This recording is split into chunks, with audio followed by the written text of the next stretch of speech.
You ever watch a rich man try to do a good deed and end up setting the whole town on fire instead? Yeah, that happened.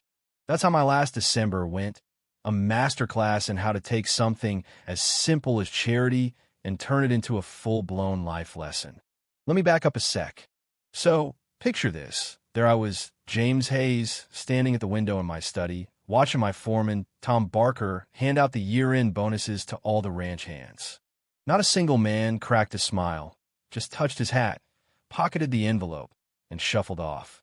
Frost covered every inch of the yard, thick as grandma's lace, and the sun stretched shadows clear across the snow. I could see my breath fogging up the glass, which only made everything look even colder. When Tom finished his rounds, I turned back to my desk, mahogany polished, as heavy as the family name. 3 more envelopes waited. Church, widow's fund, orphanage contribution. I signed off on each one, generous as always. Christmas obligations? Check, check, and check. Felt good, you know? Until Martha, my housekeeper, appeared, looking all wrung out. Sorry to bother you on Christmas week, Mr. Hayes, but it's Sarah Brennan. Her chimney was smoking bad last night. Looked like greenwood. I bet she's burning her fence posts just to stay warm. Now, Sarah Brennan. She's the widow who moved to town 2 years back after her husband died.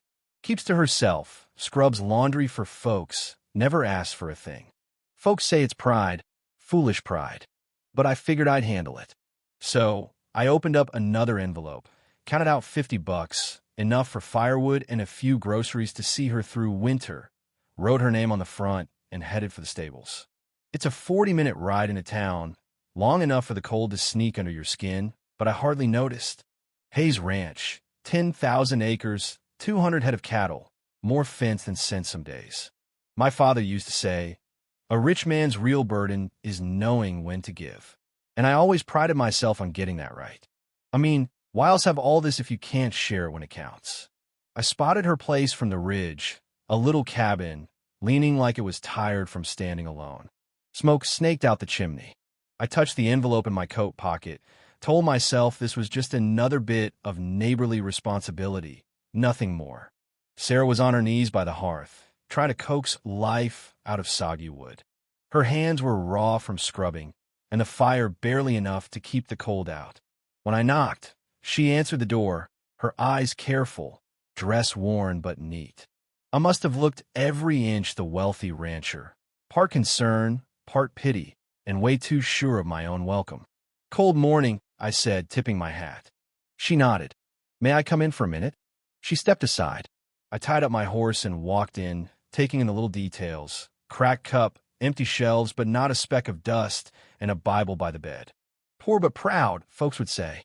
I cut to the chase. Winter's hard, especially for those alone. I know you're managing, but I'd rest easier knowing you had what you need. I put the envelope on her table. $50. Just neighbors helping neighbors. She stared at it, didn't touch it. That's very kind, she said quietly. It's just what a man does when the Lord's blessed him. I replied, real pleased with myself. I left before she could argue. Through the window, I watched her stand there alone. Back at her table, she finally opened the envelope, counted the bills. 3 months' worth of laundry work. She tucked it back in and set it beside her Bible. I didn't know it then, but outside, the wind rattled her windows while something tougher than pride settled inside her. I didn't ask for this, she whispered to nobody. And she knew what the money meant. Charity, pity, the rich man fixing a problem, just so he didn't have to see it anymore. Her poverty was my discomfort, solved with a $50 bill. Next morning, I found the envelope sitting on my desk. My name on the front, written neat, as you please. Every dollar still inside. At first I was confused, then, well, let's just say my pride took a hit. Didn't she understand? This was help, not a loan. Kindness, not obligation. I called for Martha. She told me Sarah had walked 5 miles in the snow before dawn just to bring it back. Refused a cup of coffee. Refused a ride home. That kind of pride, what was I supposed to do with that? Before I could stew too long, Cal Morrison, the town banker, showed up, already warming himself by my fire, brandy in hand. Merry Christmas, James. Heard an interesting story about Sarah Brennan refusing your help, The whole town knew by then, of course. Cal chuckled. Some folks would rather freeze than accept charity. Pride will be your downfall. I tried to defend her. Maybe she just didn't see it as help. What else would it be? Cal scoffed. Interference, pity, being made into someone's project? But Cal was a numbers man. To him, it was simple math. She needs money. I have money. End of story. After he left, the house felt hollow. Christmas decorations everywhere. Holly on the mantle, candles in the windows, presents wrapped for everyone but myself. I thought about Sarah walking 5 miles in the dark and realized that took more guts than anything I'd done lately. You can lead a horse to water, sure, but some folks will die of thirst before drinking from another man's bucket. Maybe what she needed wasn't different water, just a different bucket. So, I came up with a plan. I'd hire her for something, make it honest work so she could keep her pride. That way, we'd both get what we needed. Saw her at the general store, counting out coins to buy a bag of beans. Mrs. Brennan, I said, I need some new curtains for the guest rooms. I know you do good needlework. Interested in the job? She squinted at me. What's wrong with the curtains you got? Nothing wrong. Just want something new for the new year. She agreed, came out that afternoon to take measurements. She saw right through me. The curtains were brand new, barely used. They're mighty fine already, mister. Hayes. I fumbled. I just wanted something different. Fresh start. She nodded, quiet as ever. I'll have 'em ready by December 28th. $20 for the work and materials. She brought the curtains 2 days later. Beautiful work, blue with embroidery. Handed me back $15, said her labor wasn't worth more than $5 for 2 days' work. The rest is charity dressed up as work. I can smell pity no matter how you package it. And with that, she left me standing there feeling like the biggest fool in the county. Sunday morning, Cal Morrison made sure everyone knew. You can't give your money away, Hayes. Some folks thought Sarah was admirable. Others said she was just stubborn. Cal, ever the gossip, suggested maybe she was holding out for something more permanent. Maybe a ring instead of dollar bills? I shut him down, but by then it was too late. The rumor mill was spinning, and Sarah was caught in the middle. Everywhere I went, I heard the talk. Turned her down twice. Too proud. Wonder what she's waiting for. By that evening, I was furious. At myself. Not at her. All my good intentions had just made her the target of town gossip. I thought about riding over to apologize, but that'd just make it worse. The road to hell, paved with good intentions, right? I sat in my study, whiskey untouched, staring at the money Sarah kept returning.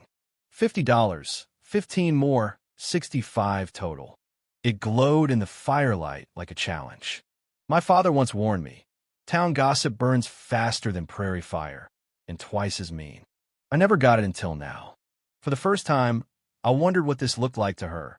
A powerful man who just wouldn't take no for an answer. Someone who made her life harder with every attempt to help. That thought sat heavy in my chest. I remembered something Catherine, my late wife, used to say, giving what costs you nothing means nothing, James. She told me that after I donated money to the church, you gave what you'd never miss, from your excess, not your life. I'd gotten angry back then, but she'd been right. My hands, soft and untested, had never done real work. I realized, right there, that Sarah hadn't refused my help. She'd refused to be made small by it. So, the next morning, I grabbed a mallet and rode out to her place. Snow was falling again, air sharp and cold. She found me at her fence line, pounding in new posts. My hands bled, the work was clumsy, but I stuck with it. Sarah watched from the porch, saying nothing. Eventually, she brought me coffee and left the door open. By sundown, the fence wasn't pretty, but it was solid. She thanked me quietly, the envelope still visible in her apron. I rode away exhausted, but lighter than I'd felt in years. A man's worth isn't in his wallet. It's in what he's willing to blister his hands for. Next morning, I was on her porch, just sitting. Needed somewhere quiet to think. She invited me in for coffee. Real firewood in the stove now. We sat at her small table, 2 mismatched cups, and I finally asked her why she kept returning my money. She told me, it's not about the money. It's what it means, being made into a problem you can fix and forget. Something you can check off your Christmas list. I winced. She wasn't wrong. I'm sorry, I said, for making you feel small, for thinking I could buy my way out of caring. She nodded, then set the envelope on the table again. I don't want your money, Mr. Hayes, but I wouldn't mind your company if you're willing to come as a man, not a benefactor. I reached across the table, my bandaged hand over hers. I like that very much. Come New Year's Eve, we walked into town side by side. No grand entrance, just two folks among equals. This time, the gossip had nothing to feed on. Nobody saw scandal, just a man and a woman walking through the cold toward warmth. Inside, people shared food and laughter. Cal tried to stir the pot, but Margaret elbowed him and passed the biscuits instead. Reverend Thomas stood for the blessing. The best gifts aren't found in our wallets, but in our willingness to show up for one another. He looked right at us. Sometimes we learn charity isn't money given from comfort. It's life shared through discomfort. Later, helping Sarah with her shawl, she whispered, "Folks will talk." I grinned. Let them. Maybe this time, they'll finally have something true to say, that I learned what Christmas means. We walked together into the snowy night. The streets empty, but for our footsteps. At her gate, the one I'd mended, she paused. Thank you for today, for teaching me the difference between charity and compassion. She touched the post. It's holding well. You should check the far corner next week. Might be some loose wire. I laughed, promised to bring my mallet. She smiled, then slipped on the gloves I'd given her, mine, finally put to use. Standing there, watching her go, I realized for the first time since Catherine died, I wasn't lonely. My hands were healing, but the scars would stay. Good. Let them remind me. Tomorrow, maybe I'll fix that porch step. Maybe we'll just talk. Doesn't matter what we do, just that we do it together. Christmas isn't a day. It's every moment you choose presence over pride, connection over control, and love over comfort. And somewhere out there, past a mended fence and a warm cabin window, the snow keeps falling, soft and steady, honest as a second chance. So tell me, where do you stand on charity? On dignity?